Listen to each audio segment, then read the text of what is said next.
माता की जय, भारत माता की जय। मतदाता को जागरूक करने नागपुर से निकले थे।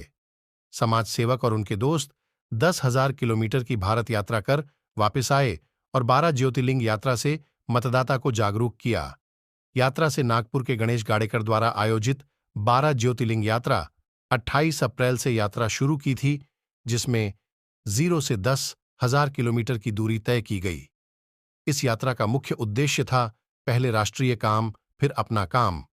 यात्रा के दौरान पूर्व से पश्चिम और उत्तर से दक्षिण तक 12 ज्योतिर्लिंग स्थलों पर पूजा की गई और लोगों को मतदान के लिए प्रेरित जागरूक किया गया। गणेश गाड़ेकर का मानना है कि सक्षम संस्कार तभी आते हैं जब देश के सभी लोग मतदान करते हैं और सोच समझकर देश का नेतृत्व संभालने वाले को चुनते हैं। इस यात्रा का आयोजन 5 लोगों के समूह ने मिलकर किया था, जिनका संकल्प था कि देश में एक अच्छी सरकार का गठन हो। यात्रा के दौरान उन्होंने भारतीय रास्ते मंत्रालय की प्रशंसा की, जिससे यह यात्रा 22 दिनों के बजाय 17 से 18 दिनों में ही संपन्न की गई। उनका मानना था कि जिस देश के रास्ते अच्छे होते हैं, उस देश का विकास भी बेहतर होता है। यात्रा के माध्यम से यह आह्वान किया गया कि सभी लोग बड़ी संख्या में मतदान करें और भारत को एक अच्छी सरकार चुनकर दे, जो देश के लिए काम करे और अखंड भारत के निर्माण की दिशा में योगदान दे। ये 12 ज्योतिर्लिंग की यात्रा और मतदाता जागरूक यात्रा थी। ये 28 तारीख से लेकर 22 तारीख तक यात्रा थी। पर ये यात्रा का मुख्य उद्देश्य ये था कि पहले राष्ट्रीय काम और बाद में जो अपना घर का काम है वो करिए।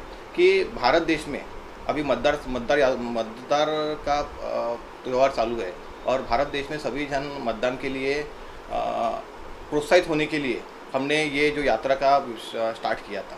ये यात्रा हमने पश्चिम से लेके पूर्व तक और दक्षिण से लेके उत्तर तक यात्रा की थी। उसमें 12 ज्योतिर्लिंग को दर्शन किए।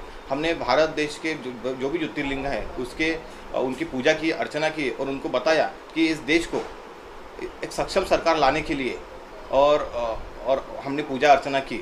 और सक्षम सरकार तभी आती है जब भारत के लोग मतदान करते हैं, और जो मतदान करते हैं उसके ऊपर ही डिपेंड करता है कि भारत का नेतृत्व किसके हाथ में जाना चाहिए।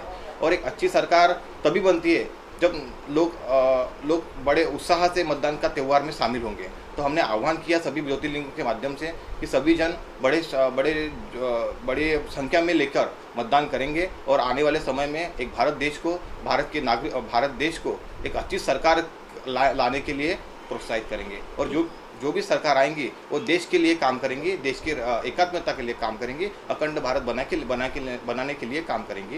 यही उद्देश्य।